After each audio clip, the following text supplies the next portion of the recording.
So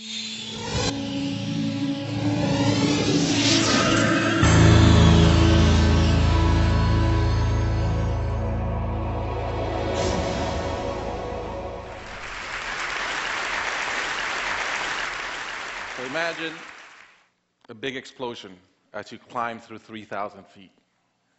Imagine a plane full of smoke. Imagine an engine going clack, clack, clack, clack, clack, clack, clack. Sounds scary. Well, I had a unique seat that day. I was sitting in 1D. I was the only one who could talk to the flight attendants. So I looked at them right away, and they said, no problem. We probably hit some birds. The pilot had already turned the plane around, and we weren't that far. You could see Manhattan. 2 minutes later, 3 things happen at the same time. The pilot lines up the plane with the Hudson River.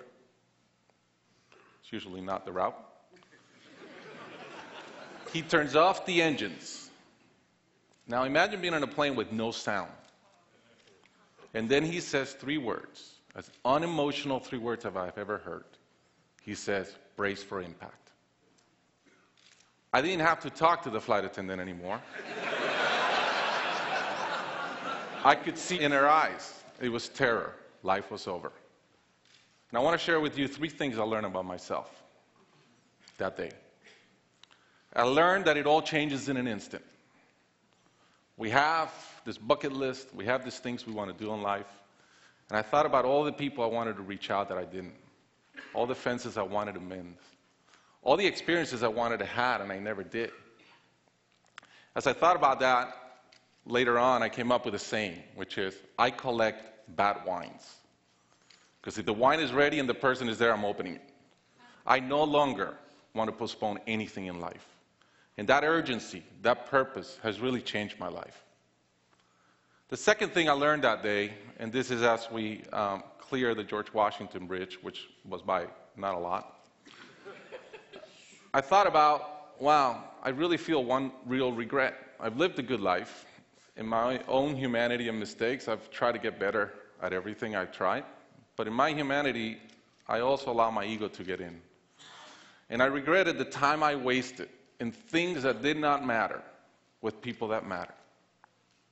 And I thought about my relationship with my wife, with my friends, with people. And after, as I reflected on that, I decided to eliminate negative energy from my life. It's not perfect. It's a lot better. I've not had a fight with my wife in 2 years. It feels great. I'm no longer trying to be right. I choose to be happy. The third thing I learned, and this is as your mental clock starts going 15, 14, 13, you can see the water coming. I'm saying, please blow up. Right? I don't want this thing to break in 20 pieces like you've seen in those documentaries. And as we're coming down, I had a sense of, wow, dying is not scary. It's almost like we've been preparing for it our whole lives. But it was very sad. I didn't want to go. I love my life. And that sadness really framed in one thought, which is, I only wish for one thing. I only wish I could see my kids grow up.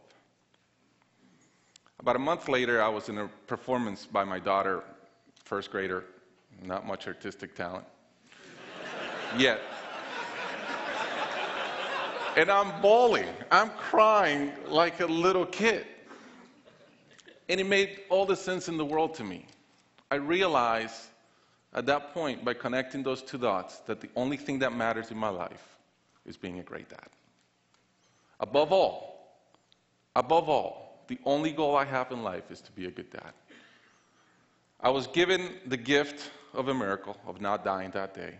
I was given another gift, which was to be able to see into the future and come back and live differently. I challenge you guys that are flying today. Imagine the same thing happens on your plane, and please don't. But imagine, and how would you change? What would you get done that you're waiting to get done because you think you'll be here forever? How would you change your relationships and the negative energy in them?